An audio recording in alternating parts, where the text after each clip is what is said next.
I was a child of growing up during World War II. And we always used to play soldiers, and the war was always in the background for us when we were growing up. I always had an interest in the military, and when I decided to go to college, I sought out a college that provided an Air Force ROTC program. And I went to Kenyon College in Gambier, Ohio, which had a very small detachment of the ROTC. And when I graduated, 7 of us were commissioned in the Air Force.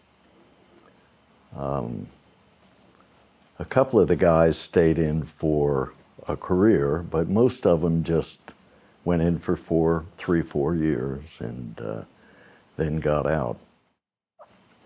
I wanted to be in the Air Force because my older brother, was in the Air Force. And I always looked up to him. He was 4 years older than me. And he was kind of a role model in many ways for me. And I sure liked the blue uniform that he wore as a young officer. And so I decided to go in the Air Force through ROTC. And what year was this? This was 1959. 59. So this is really heart of the 50s Cold War. It was. In fact, my whole career was centered around the Cold War. And it was something that was always there. We knew who the enemy was, the Soviet Union. And we prepared for the unlikely eventuality that there would be a war. But it was always in the background. When I went into the Air Force, my first assignment was at Lackland Air Force Base in Texas.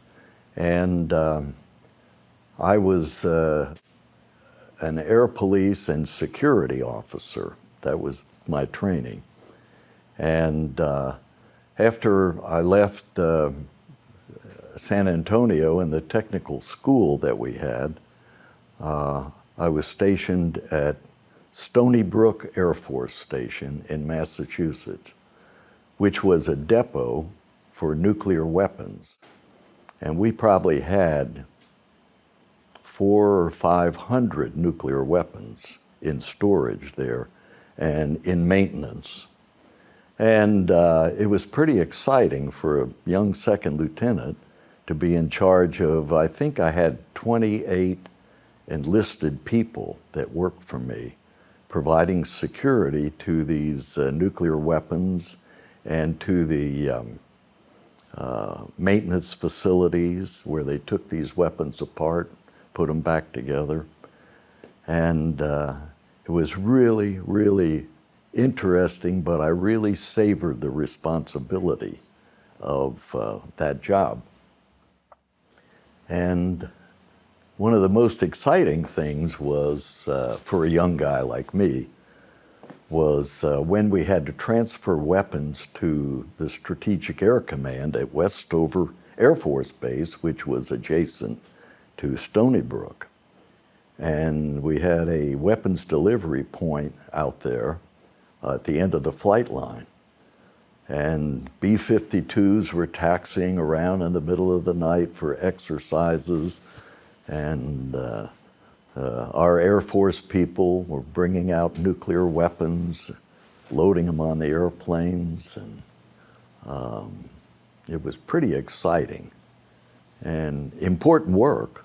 And so that's about the time I decided that I would stay in the Air Force. I wasn't particularly happy being in a security role. I wanted to be really in the mainstream of the Air Force. So one day, the Air Force Times newspaper had an article that said, we're looking for missile launch officers for the new ICBM program, the Intercontinental Ballistic Missile Program. And I thought that would be pretty cool, pretty cool. And the assignments were in New Mexico, Arizona, places that I had never been. So I thought, well, I guess I'll sign up for this. It was kind of difficult because I was a bachelor and we were adjacent to a girls' college, and we had a lot of things going on that were fun. But so I signed up and was selected and sent to Sheppard Air Force Base in Wichita Falls, Texas, where the training center was for ballistic missile officers. And we went through that. It was a fun time. And it was interesting too, because not everybody was a lieutenant like me. There were a lot of senior officers who had been in the B-47 bomber program. And as the Air Force phased out the B-47, they reassigned these officers to other duties in operations, and a lot of them went to missiles. So it was a nice cross-section because you got to talk to guys who had been on aircraft alert and flown over to England and back, had flown airborne alert activities, and so that was a real eye-opener for me. And from there, my assignment came down to go to Davis-Monthan Air Force Base in Tucson, Arizona, which was the very first Titan II missile wing. And gosh, just 3 or 4 years ago, they invited me to come down and speak at the 50th anniversary of the establishment of Titan II. Now, Titan II was the biggest missile that the United States ever produced. It was like 103 feet tall, 10 feet in diameter, and liquid propellants, and an extremely large warhead. And so it was really fun and interesting to be assigned to that new system. Well, when I arrived there, I was assigned to the 509th Strategic Missile Squadron. And I arrived at the base and I reported to the headquarters. And I tell this story. There was a colonel and a lieutenant colonel there when I reported in, and Colonel Woody Lipscomb was the squadron commander. And he shook my hand about 4 times and patted me on the back, and I thought to myself, you know, maybe SAC is not going to be too bad, despite what I'd heard about General LeMay being a real slave driver. In fact, probably I'd only spoken to a colonel, or a colonel had spoken to me maybe a couple of times in my short career that far. And usually it wasn't in a very pleasant way. It was kind of an admonishment, Lieutenant, da, da, da. But anyway, they were very happy to see me. And it turned out I was the first combat crew member to be assigned to that unit. I came out of school early. And I remember Colonel Lipscomb saying, gee, now we're in business. Now we have our first crew member. Wow, we're really gonna be, you know, having a great unit here. Well, I expected that within the next couple of weeks, there'd be a lot more guys like me coming in, but there weren't. And so I became the executive officer for the squadron until such time as we had enough people and could go out to the location where they were building the silos. And I tell you, I had never seen so much activity in one place at one time. It probably was comparable to what you would see building the Panama Canal, for example. Hundreds and hundreds of contractors, and the missile silo itself was being poured with concrete, and it was like 200 feet deep. And it was just a very exciting time. And I did that for about 8 months until the first missiles became operational. And I happened to be, luckily, on the very first launch-certified combat crew for the Titan II missile. Well, that was really a fun time, and knowing that that missile system had a big part to play in the Cold War, because the Soviets recognized that as one of their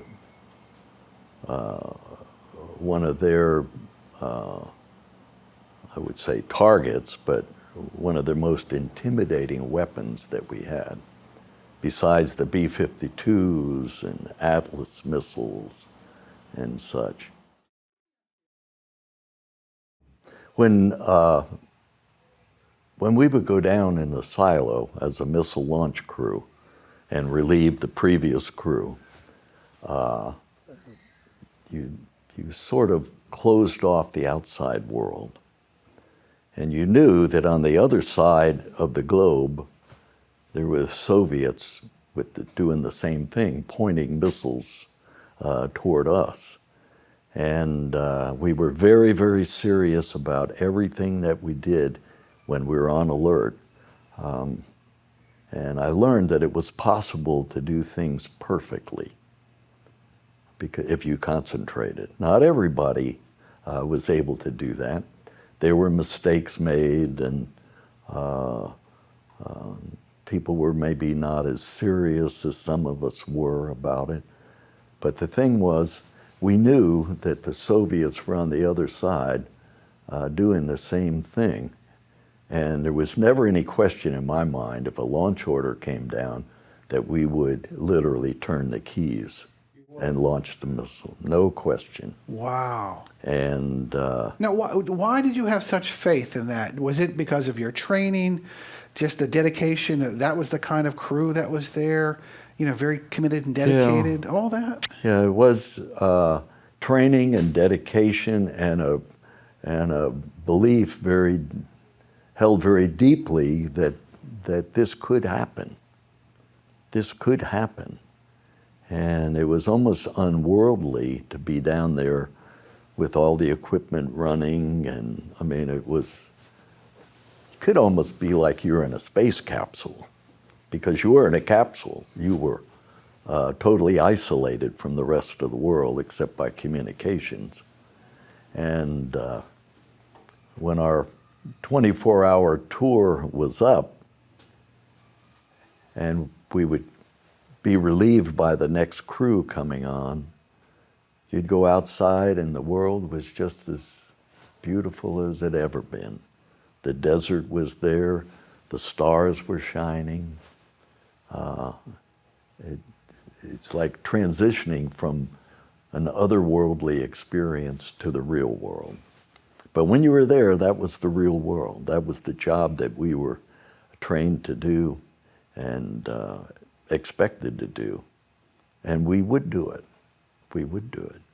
Did you work with anybody who had second thoughts after they got in there and the gravity of that hit them and they said, look, I can't do this anymore? Well, that didn't happen in the early period, I transitioned to Minuteman, and there were people that were in the Minuteman program that said to maybe their squadron commander, you know, this is not for me, you know, I could never turn the keys. But these people had been trained. I mean, they'd had over a year's worth of training, and it was a loss of a big investment to have them change their mind at the last minute. Now, was it really because they had moral compunction, or they didn't like the job, or they didn't like their crew member, or, you know, there were a lot of reasons. But early on in the program, they began to have, in the early training, some discussions and sessions about, you know, would you really launch the missile? And it was easier for people and for the Air Force, for them to say, no, I would never do it, and I want to go be a supply officer or something like that. And so we were able to weed those people out pretty early. And once you went through that training at Vandenberg Air Force Base in California and all the technical training, then you were pretty much committed to your job and your tour of duty. Did you all think about your families and the people who were on the outside of that silo, what may happen to them? How did you handle that? Were there contingency plans made for contact or anything like that? And what would you do when it was all over? Were there plans for that? Families, when I was on a launch crew, I had no family other than my mother and father. But there were guys who had families, and they had contingency plans for evacuation for their families if we got to an advanced defense condition where it looked like we might go to war. And several people that I knew had these plans, what to do. But it didn't affect us because we had no control over what the Russians were going to do. I mean, whether, you know, we would only launch in retaliation. So we had no control over what they would do. So you had to say, well, you know, if I'm not here in a missile silo, if I'm playing basketball at the gym, there's no difference really, I mean, as far as control of what might happen in the world. But I was only on a launch crew for Titan II for about 16 months when an order came down for me to go to Omaha to SAC headquarters, Strategic Air Command headquarters, to be a test and evaluation officer for Titan II. And when I got there, all of a sudden I became an expert. I was only a lieutenant, but so many of the people in the headquarters didn't know anything about missiles, or very little. And you were a pioneer on that crew. You were the first combat officer. Yeah, I was on the first crew. And so when I went to Omaha as a test and evaluation officer, we were doing things like evaluating the reliability of the missile, accuracy, by firing them from Vandenberg Air Force Base to Kwajalein Atoll in the Pacific. That's when I began to really think about making it a long-term career in the Air Force, because the caliber of the people that I met was a lot different than you find at the unit level. And I'm not disparaging guys at the unit level, but people that were at the headquarters were selected to be there. So, and I felt very, very happy to be there, and the only lieutenant in the whole division. And having, again, colonels asking me questions about this and that, writing operations plans and briefing the generals, and you know, it was pretty heady stuff. So Did that seem like it was a fast track to advancement? yeah, it turned out to be. I worked for a lieutenant colonel. He was a major at the time, Lloyd Kennedy, who turned out to be my best man at our wedding. I met my wife in Omaha, and we were married there. And then we had a reorganization in the headquarters. I had been in operations requirements, and they decided that those jobs, the testing job and everything, would be better placed in the Directorate of Plans instead of operations. So our whole office moved to the Directorate of Plans. And they said, oh, by the way, we're going to have a working group for the whole headquarters for every weapon system that we have. And I said, yeah, that's great, you know, and we were organizing that. And the only other person that was in our little section now of Titan II missiles was a lieutenant colonel named Bob Smith. And they used to call us the Smith brothers. But all of a sudden, he was transferred. And he went to Florida for a test assignment there. So they said, well, who's going to run the working group? Well, guess who? Captain Smith. And that was a real responsibility we had. You know, anybody associated with that missile system in the whole headquarters had to meet once a month or twice a month to discuss the program and what was going on. And I was the chairman. Well, nobody ever heard of a captain being the chairman of a headquarters working group. Most of them were colonels, or lieutenant colonels at least. You know, the Titan, as I mentioned, was a very big missile. We had 54 of those. They were really city busters with one big multi-megaton warhead. But Minuteman was a solid propellant missile. And we ended up having 1,000 of those across the country. And they were in the silos. Each one had a single warhead. And they were launched by a crew in a central capsule who had control of 10 missiles dispersed all over the countryside.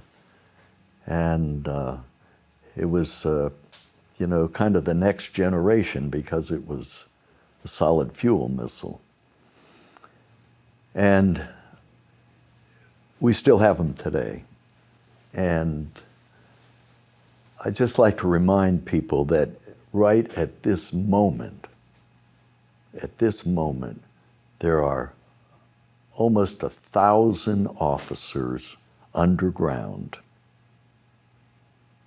operating, monitoring, ready to launch Minuteman missiles. Wow. 24 hours a day. Wow, we never think of that. You know, Never. people never think of it. They're in North Dakota, Montana, Wyoming. But those guys are there right now. And girls. We have women on those crews too. And I often think about that. You know, these guys and girls are doing this every hour of the day. And they're never left alone. Always another crew coming on. The colonel in our office said, you know, we need someone to go to California to be liaison with the developing command, systems command, that was developing Minuteman III missile, the next generation of Minuteman. And he said, well, you're going to go to California and be in what's called the SAC Systems Office, which was basically liaison between the headquarters and the people that were developing the missiles. And I went out there and performed that duty until Minuteman III, which was a multi-warhead Minuteman, 3 warheads instead of 1, became operational. And there was some pretty interesting times out there. We had other guys, you know, there was a major in our office and another captain and a lieutenant colonel. But I was in, I laugh about this.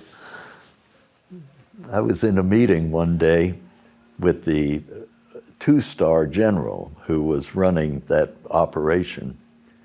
And of course, my general was General Sherman back in Omaha, another 2-star.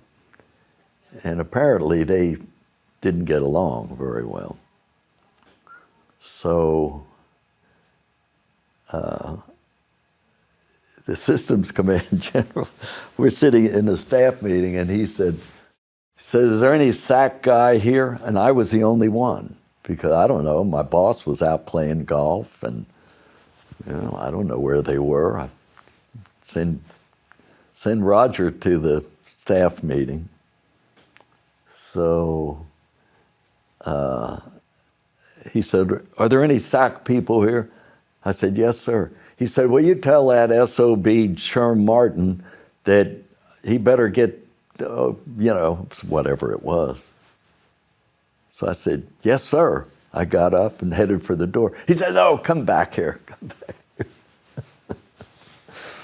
And that was a fulfillment of one of the first lessons I learned when I went in the Air Force. And this was at the nuclear weapons depot. We had a guy who was the group adjutant officer. He was a captain. And his name was Bud Cornwell. He was a captain, had been a master sergeant in World War II, and got a direct commission. And he always was telling the lieutenants, you know, this is the way it's got to be, this is what you should do, giving us advice. I noticed one day that he opened one of his desk drawers and there was an open can of beer in there. And we knew that he was, you know, a good man, had a distinguished career in World War II, so people overlooked that. He had been a tail gunner on a B-17. And he said to me one time, Lieutenant, obey your last order first. And that stayed with me throughout my career. I said, well, what do you mean? He said, well, you know, if you're up there and the crew commander says bail out, and you don't say, well, as soon as I finish loading my guns, you obey your last order first. And so this is what ran through my mind when they said, go tell that SOB Sherman. I said, well, that's my last order, so I'll obey it first. And that carried with me throughout my career. Yeah, we always had relationships with enlisted people, but not socially. When I was, again, a brand new second lieutenant, there were two officers that were in our squadron. And one had been in Hawaii during the Pearl Harbor attack. And he could tell you a lot of stories about being at Hickam Field when that attack occurred. And he was still on active duty. Another one, a master sergeant that was one of my flight commanders working for me, had 10 enlisted people, but he was a master sergeant. He had been in the Bataan Death March. He never talked much about it, but he had been injured so badly in his back that he could not sleep in a bed. He had to sleep on the floor. But we had, eventually, and we haven't even talked about what it was like to then go back to a unit after I became a major. I was promoted early to major and was sent back to a unit at Whiteman Air Force Base in Missouri. And I went there as a squadron operations officer, which was a typical major position. But within about 3 or 4 months, the wing commander who remembered me from Omaha, from SAC headquarters when I was a lieutenant, said, oh, I want you to be head of plans and intelligence for the wing, which was really a premier job, probably the premier staff job in the wing.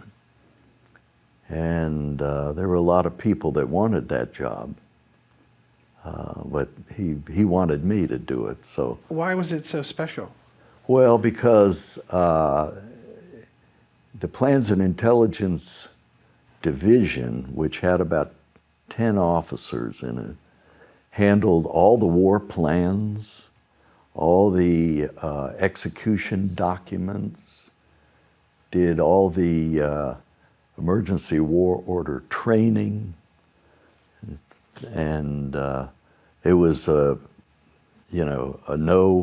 no mistakes place to be, because you're in charge of all of that, including all the launch documents and that kind of thing, all the codes. So it was probably the most prestigious staff job at the wing. And I tell you, it was a real eye-opener for my wife, because this was the first time we'd really been at a wing, at the unit level, married. And so she had to interface with a lot of squadron wives and, captains and majors' wives and such. And she will tell you that it was really a learning experience, because I guess when I got that job, there were a lot of people that were very disappointed. And that they didn't get the job? Or that they were disappointed? They were disappointed that I got it because they wanted to do it. And there was one squadron commander who lived across the street from us, and we were just talking about that the other day, he was livid that he didn't get to pick who got that prestigious job. He had his own boys that he wanted to move up into that job. And he lived across the street from us. And it was a little difficult. He didn't like the fact that I had the job, but it spilled over among the wives too. And I had to keep telling Sybil, my wife, that, this too will pass. You don't have to worry too much about whether you're invited to a Christmas party or not. I mean, at the time, it seemed like a big thing. But we were there at Whiteman Air Force Base in Missouri for about 18 months, and someone knew me at the Pentagon. And I got a phone call from a lieutenant colonel up there. He said, "What would you think about coming to the Pentagon?" And, my philosophy in my career, in addition to obey your last order first, was never turn down more responsibility. If you have an opportunity to take on more responsibility, do it. So we pulled our kids out of school, went to the Pentagon, and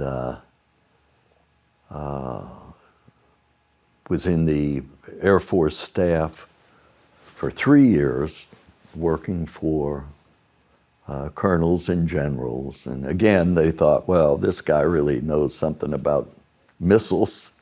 He's the expert. They used to call us, not only me, but the guys that had some weapons system experience, they used to call us the Iron Majors. And we were all majors, and if the colonels or the generals had a good major working for them, then they looked good because they could say, come explain this system to us, or and I had many calls over to the E-ring where all the generals were. People said, "You never go to the E-ring in the Pentagon unless you're invited." Well, many times people would say, "Come with me," and say, "Well, Colonel, where are we going?" "We're going over to see General Eade." And he was a 3-star. I'd say, "What about?" He said, "You'll find out." Because the colonel didn't know either. We get over there and General Eade would have a question about, what's the production schedule for these warheads? And of course, we worked on those things every day, those kind of schedules and such. So we could answer the questions, and then the colonel felt good, Good job, good job. So that was a fun time. I had some great guys that I worked with, and we were a team, and we worked 12-hour days. We'd get in at 7 o'clock, and you'd be lucky to leave at 7 o'clock at night. But while we were there, not unlike being in a missile launch capsule, while you were there, that was your world. And it was exciting and fun, and making big decisions or recommending big decisions for people. And that was really the center of everything. High profile, Pentagon, Right. Lots of brass, as you mentioned. Did you really feel that pressure that you always had to be on and at the top of your game while you were there? Yeah, it wasn't the same as leading the plans and intelligence division at the wing, where you had top secret materials that you handled every day. You had to inventory every day war plans that were extremely sensitive. I mean, you couldn't make any mistakes. We really felt that we had come into our own at the Pentagon because we were very knowledgeable. And, if you goofed off or screwed up, you weren't going to be there very long. So, you know, there used to be a joke among the action officers that one screw-up takes away 10 attaboys. So you had to look good, talk good when you went before the generals and know what you were talking about. And it was a lot of fun.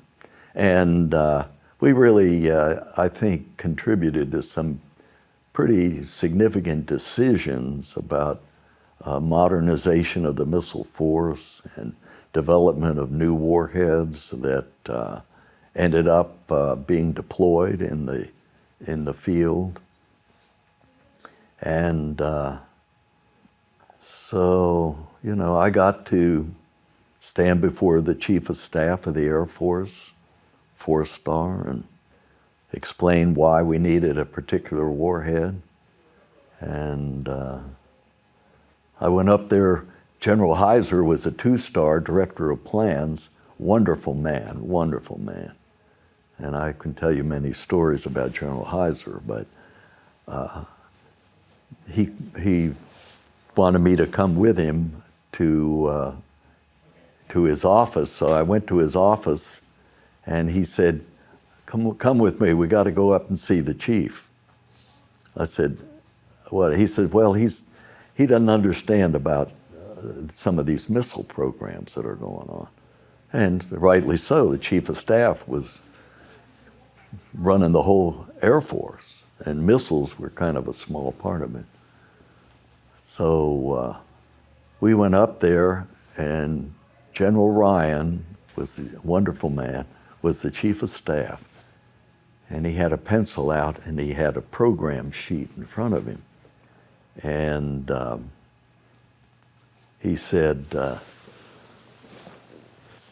so we're looking over his shoulder, and he's asking General Heiser, the 2-star, well, what about this? You know, what about this?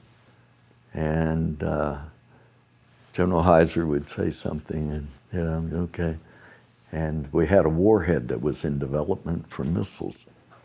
And General Ryan took the pencil and drew a line through it. That would have been the end of the whole program. And I said to General Heiser, sir, I said, you know, that's a high-yield warhead that's really going to knock out the Soviet missile silos. We really need that. So he turned to General Ryan and he said, you know, I don't think that's a good idea, Chief. You know, we really need that warhead, you know, to kill the Soviet silos. General Ryan looked at him, turned the pencil around and erased the line. I felt I had justified my entire existence in the Pentagon. Wow. And so we went ahead with that. But wow. it eventually, you know, it never was deployed because of arms control. So when I was in that job also, and this is kind of a prelude to things happening later in my career, they said, we need to establish a program to ensure compliance with the SALT Treaty, the Strategic Arms Limitation Treaty, and verification and compliance with that program, with that treaty, had to be monitored, because who knows, you know, people out there in the field, they might do something that violated the ABM Treaty or the SALT Treaty. And what year would this be? This was 1970, about 1975, 74, 75. So I set up a program for the whole Air Force to certify compliance with these things that were in both the ABM Treaty and the SALT I Treaty, Strategic Arms Limitation Treaty. But it was mostly the ABM Treaty where it would be easy to get in trouble if the Soviets wanted to push it. For example, the Navy used an onshore radar to track a launch of a Polaris missile. And the Soviets could say, well, wait a minute, you're not authorized to use those radars in an ABM mode. And so if you're monitoring that launch of that missile with a non-treaty limited radar, you're violating the treaty. Well, that never really happened, but it was that kind of thing that we were concerned about. And so later on in my career, I got linked into arms control. But that didn't happen till much later, when I became a general. But anyway, I was there in the air staff having a great time as an Iron Major, and got promoted to Lieutenant Colonel. An Iron Major? Yeah. What does that mean? Well, that means these are the guys that are the bedrock of the Pentagon staff. You know, they're the bedrock, they're the iron, they know what's going on. They're doing all the work. The colonels and such are kind of trying to find their own Iron Major who could, you know, make them look good in front of the general and that kind of. I've never heard that. Yeah, so we were doing that. And then one day, I was still a major, and I was on the lieutenant colonel list, but I was a major. And this guy I had never seen before, a lieutenant colonel, was around the office, and I came back from lunch, and my branch chief said, there's a colonel there who's been looking for you. So I said, you know, what the heck? What does he want? I've never met him before, never seen him before. He worked for the Secretary of the Air Force, and he said, we're looking for people to be in the Secretary's policy analysis group to not only write policy statements for the Secretary of the Air Force and speeches, but also to do all their congressional testimony preparation. And he said, we ran a scan of people here in the building, you know, and you have a degree in English, right? I said, yeah, that's my bachelor's degree, which I never regretted because it helped me a heck of a lot throughout my career. He said, well, would you be interested in this? I said, well, who would I work for? Well, you would work for me, and I work for the Secretary of the Air Force. So I thought, well, there's a higher level of responsibility. And so I went and interviewed for the job and was selected to do it. And I worked for the Secretary of the Air Force for 3 different secretaries of the Air Force for 3 years. And when Colonel Riddlebarger left, who was the guy that was in my office, I became the chief and worked directly for some very wonderful civilian secretaries of the Air Force. And I had about 4 or 5 people working for me. And I got to go to the White House, and not a very happy experience sometimes, but. Why is that?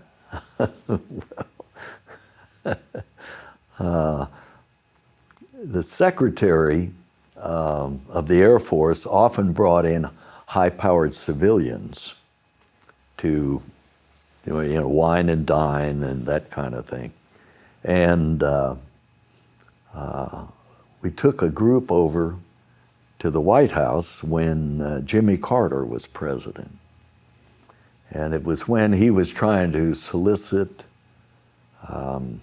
support for turning over the Panama Canal to the Panamanians. And that a lot of people didn't think that was a good idea. But we took this group over there to get some briefings about the Panama Canal. And the civilians were treated quite warmly, but the military people were not, even though I was the head of the group and a lieutenant colonel, and went over with the Secretary of the Air Force. They didn't have much respect for the Secretary of the Air Force or anybody in uniform. They just wanted to talk to the civilians. When I was in that job also, I did a lot of traveling with the Secretary of the Air Force. And one of the trips that we made was to Iran just before the revolution, which was a real eye-opener. And we had a small group that there was a general and me, a lieutenant colonel, and the Secretary of the Air Force, and a couple of other people. And we went over as guests of the Shah, stayed in the palace, wined and dined, because the Shah was very interested in procuring F-15 fighters from the Air Force. And our immediate host was an Iranian general, the chief of staff of the Iranian Air Force. And we met many, many Iranian generals during that trip. And the chief of staff of the Iranian Air Force had been educated in America. He went to the War College, Air Force War College. His uniform looked just like a U.S. Air Force uniform. And the sad thing was that every one of those generals that I met were executed by the Ayatollah. Every one of them. And as a footnote to that story, I mentioned General Heiser. General Heiser was a wonderful guy. He ended up being a 4-star general in Europe. And when the revolution was fermenting in Iran, Jimmy Carter sent him over to calm down the generals. And he did that, but behind his back, Ambassador Sullivan, who was the State Department ambassador and part of the Carter administration, was trying to bring the Ayatollah back and to ferment the revolution. And they knew that the generals might have a coup, might create very difficult problems for the Ayatollah. And it was very duplicitous. And I'll never forget that situation where the Carter administration politics overran the good of the country, because the Shah was a strong supporter of America and would have been a great ally even today in the Middle East. But the chief of staff of the Iranian Air Force said, when he stood before the firing squad, he said, "General Heiser lied to me," which was not true. And General Heiser wrote a book about this, about the whole situation. He did go over there to try to prevent a coup and to solidify the military for the Shah. But he didn't know that the ambassador and the State Department was working to ferment that revolution. Anyway, from there, after all my travels, I went to the National War College in Washington. Okay, and what year would this be? This was in 1978. And were you a colonel by then? I was a colonel. Okay.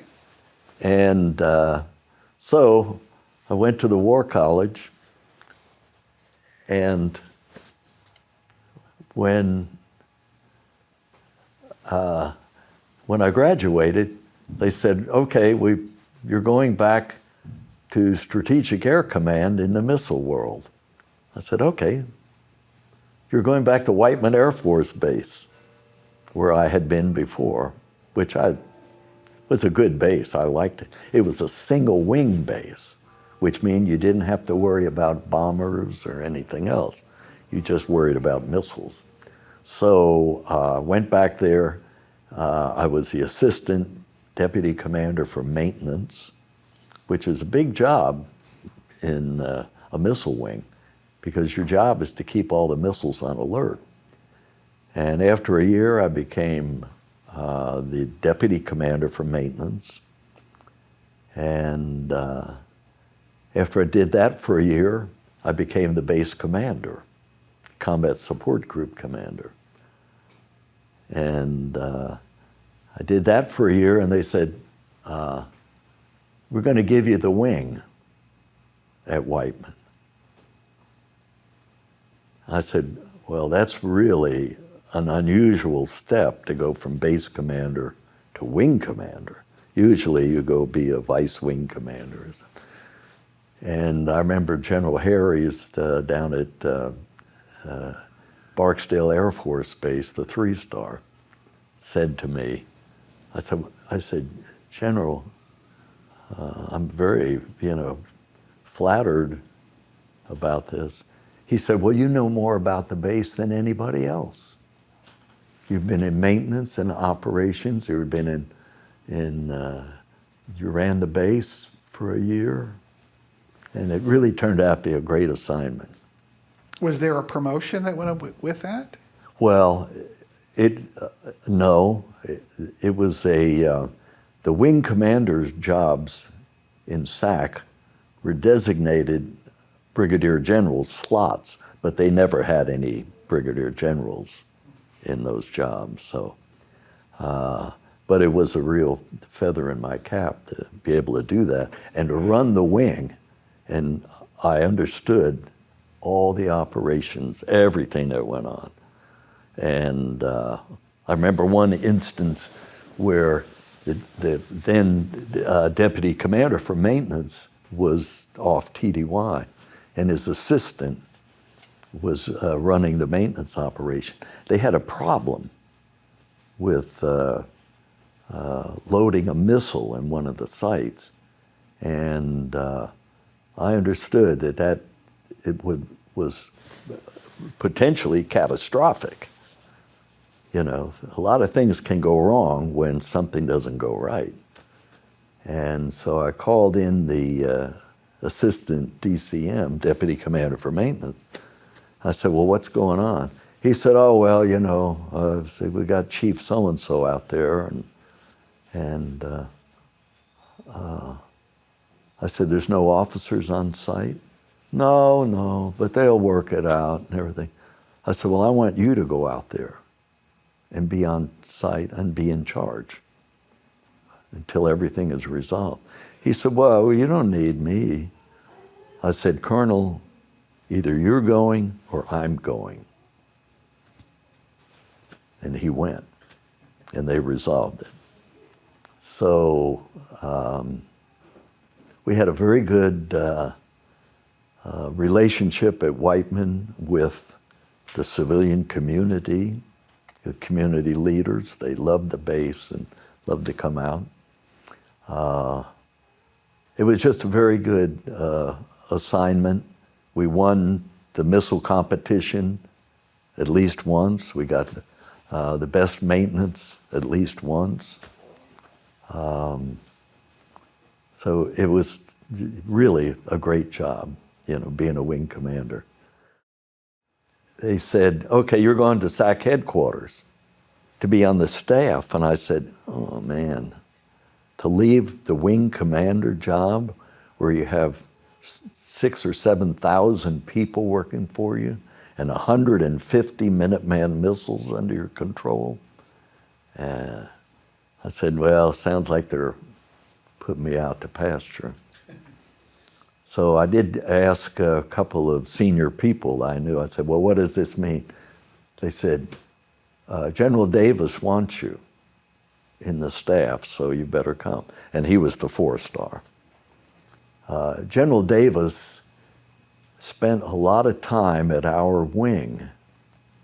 He loved to come down to Whiteman because the people treated him right. We always had a big event when he came, and he liked to play golf. We had a good golf course. And I also have to say he really liked my wife, Sybil. And because she was running the wives group, and she took a contingent of the enlisted wives to a big conference one time. And he spoke, and he recognized her right away.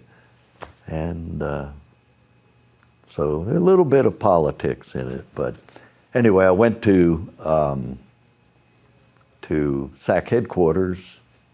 I became the head of missile requirements for 3 or 4 months, and then I became assistant chief of staff in the command section. Probably the most prestigious colonel position in the whole command, because there were 3 generals and 1 colonel. And I got to do a lot of interesting things up there and work for some great people, including General Davis. And I can tell you a million stories about that, but I won't take the time. He promoted me to general that year. And what year did you become general? That was, let's see, 1980, late 1984. Christmas of '84, I was on the list. As a prelude to that, when I became assistant chief of staff, General Monroe Hatch was a 2-star, who was the chief of staff. He said, the SINC wants you to move on the row. And we lived in a civilian community. I said, General's Row? Yeah, he wants you to, I was the only colonel on General's Row, which was really pretty neat. I didn't know that meant anything, but that's what he had in mind. So anyway, after I was promoted, then General Ariz, who I mentioned, and I'm dropping a lot of names, and I don't mean to, who was the 8th Air Force commander when I was a wing commander, was now a 4-star at NORAD.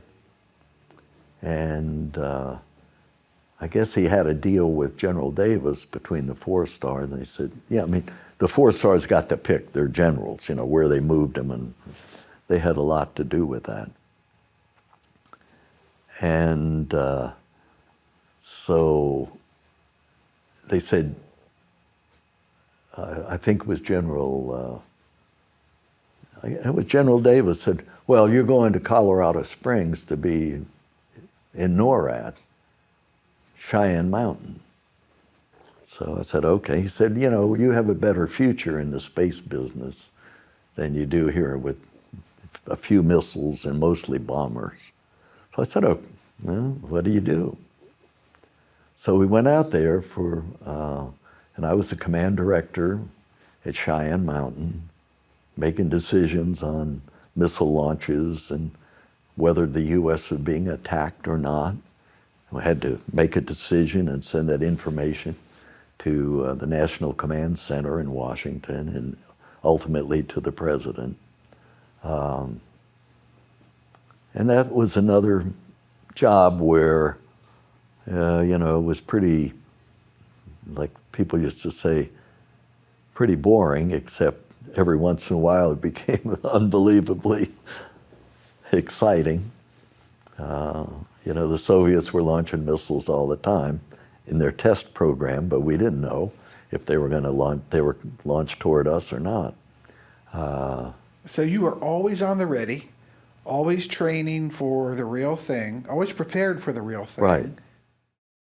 And we didn't know. I mean, I was on the, really the front line there at Cheyenne Mountain to make decisions about whether the country was going to go to war or not.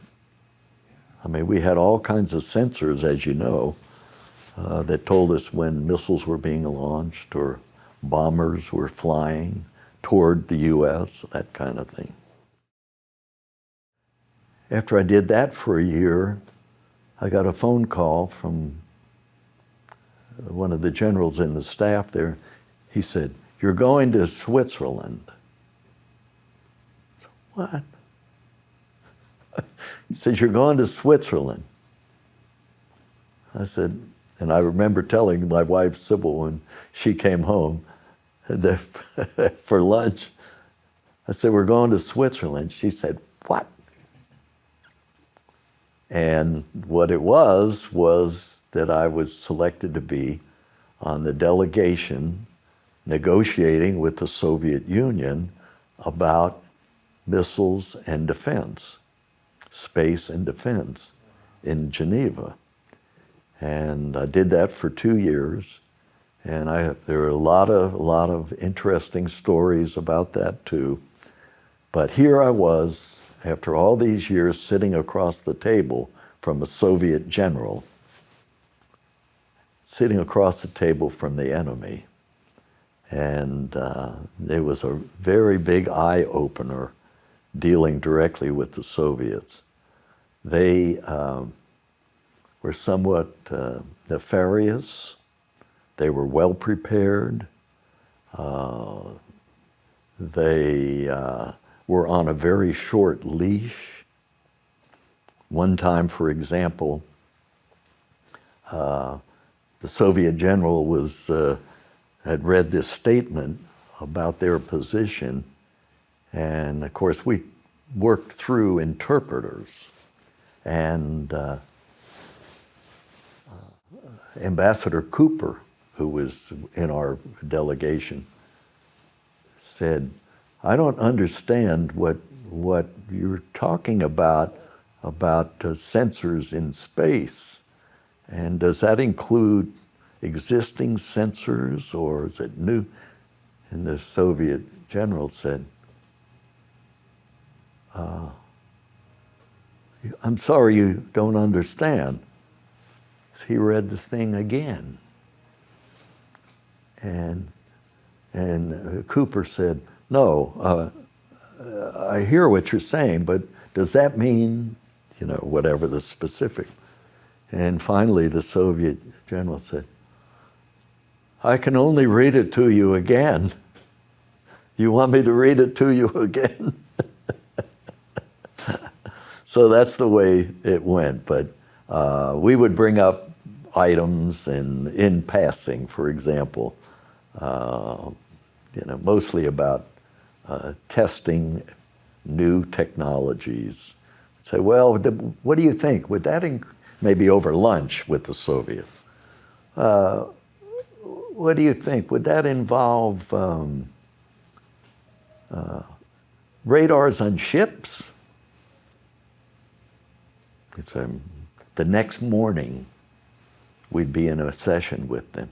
They'd have a very well-prepared statement, 5 or 6 pages long, explaining why radars on ships should be restricted in any future agreement. Wow. I turned to Cooper, I said, that was just something we said off the top of our head. But they took it and They would send all that stuff back to Moscow. They would work it and staff it, everything, through the night and send it back to Geneva in the next morning. So is it fair to say that the Soviets, as well as the Americans, were sincere and diligent in this process of negotiating? The Soviets? Yeah. No, No? no, no, not at all. You know, here's an example. There was an agreement between the two delegations and the two governments that in these negotiations there'd be no recording made, everything would be closed. And so we went, for example, we went to the Soviet mission one time, and I had in our group we had a State Department guy and information agency guy, several people. But the State Department delegate was a smoker. And we walked into this secure negotiating room, and he said to a member of the Soviet delegation across the table, "Oh, I see you're trying to put me at a disadvantage. You know I smoke cigarettes and there are no ashtrays." Nobody left the room, nobody. And in about 5 minutes, a maid came in with an ashtray and put it in front of him. So they bugged everything. In fact, when we would have a reception at their mission, and they really put the food out, and it was, first class. You'd get into a conversation with them and they'd say, "It's kind of noisy. Come over here by the drapery so that we can discuss this further." By the drapery. And they got to be a joke on our delegation, because when after a meeting or a social event like that, they would say, "Well, what do you think? Did they think that this was a serious proposal?" Say, "No, I don't think so, because they didn't invite me over to the drapery." So, but their position in negotiating was, what's mine is mine and what's yours is negotiable. So they would never back up. But, and there was a clear violation of the ABM treaty because they built this big radar at Kamchatka Island, which, in the Kamchatka Peninsula, which ostensibly was to monitor their own missile launches. But they sited it in such a way that it could also be used to warn against U.S. launches. And it was a clear violation of the ABM treaty. And it took years and years, even into the Bush administration, before the first Bush administration, before they admitted that they had violated the treaty and they would tear down that radar. But by then, it was not of any use to them, and that's why they were willing to tear it down. And they did. So eventually, though, things came to a head when Reagan was president, and they went to Iceland, to Keflavik. Reagan and Gorbachev met, and they thought, this is going to be the final solution. They're going to both agree on new restraints on missiles and on SDI, the Strategic Defense Initiative, Star Wars, which was Reagan's invention, so to speak. And they met one-on-one, Gorbachev and Reagan, with their interpreters, And I remember that. They had all the press there outside of the room. They came and stood on the porch, and everybody thought, well, this is really, even the staffs said, this is really going to be the solution. And Reagan said, he wants me to give up SDI, and I'm not doing it, because that was the condition for the Soviets to reduce their offensive forces. And Reagan said, no, I'm not doing it. Were you involved with those talks? Those, I was not, because those took place outside of Geneva. And by that time, that was like 1989, and I retired in 1988 from that job. I was the Joint Chiefs of Staff representative to those discussions, this defense and space talk. In Switzerland? Geneva? In Geneva. Right. Yeah. Okay. And the main reason, and I can talk about it now, that the JCS even had a representative in those talks. I was a senior military representative, was because we were concerned that the State Department people might agree to something that would limit capabilities that we knew we had to have and that we already had, space sensors and things like that. And so they were not privy to a lot of the military programs and plans. And they didn't need to be, and they should not have been. So we always had a military representative that could say, no, this is not a good idea. Or we would go back to the chairman of the JCS and say, you know, you need to weigh in on this because they're going down the wrong path. And you were retired at this point. No, I retired in 1988. No, I'm talking about when I was still on active duty. Oh, you were still, this is your last few years on active duty. Yeah. Okay. Okay. But it all came to fruition later on because the Soviet Union realized they could not compete economically or militarily with the U.S. And the Strategic Defense Initiative had a lot to do with that. They knew that they could not make that kind of investment to either counter it or to copy it. When I retired, I went to work for a company in Arlington, Virginia, System Planning Corporation. And they hired me because of my arms control background. They had won a contract to do arms control verification technology, which I thought was really interesting. And it was some of the things that we worked on. I mean, some were pretty mundane, like wearing sticky soles on your shoes when you went into a chemical plant in the Soviet Union, and then come back and analyze, you know. But a lot of it had to do with things like ground penetrating radars and monitoring Soviet tests, missile tests, aircraft testing to ensure that they were not cheating.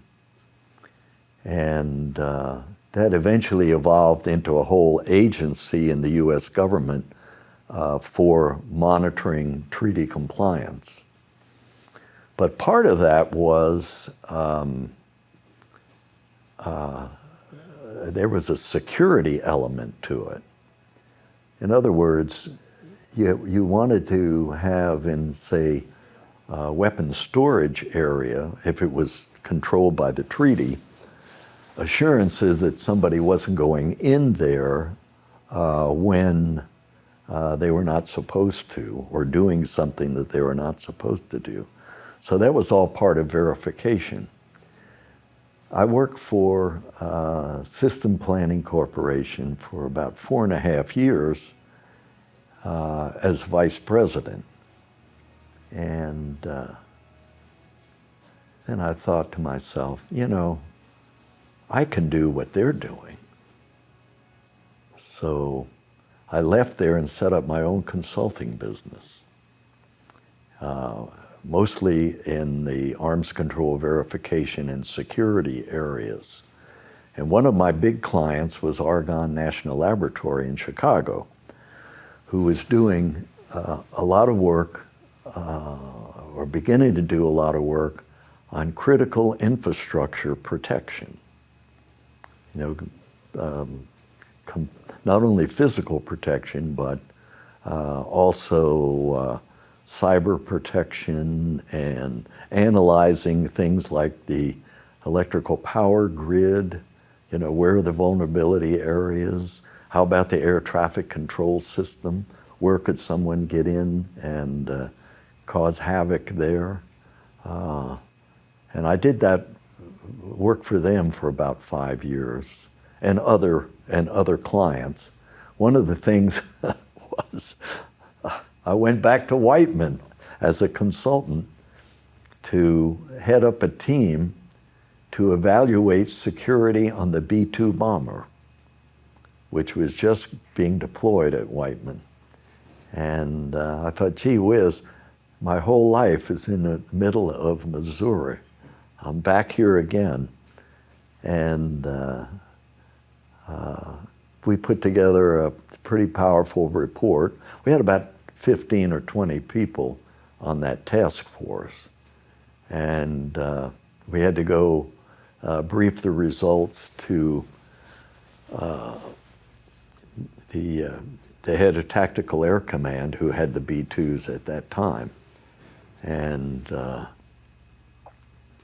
they made quite a few changes in the way nuclear weapons were handled, and in the way data was protected and things like that, which I think contributed to the security of the B-2 bomber now. And when that was done, I said, you know, to my wife one morning, I said, you know, I've worked for 50 years since my first job. I think it's time to do something else. Well, you know, I still am a big advocate of the missile program in the Air Force. We just came back from a big reunion in Omaha. We had over 200 missile people there. And we have a very active organization called the Association of Air Force Missileers. And we're doing a lot to preserve the heritage and also to support the future of missiles, because let's face it, some of those Minuteman missiles are pushing 40 years old, and we need to upgrade. Well, thank you so much. Thank you. Enjoyed it.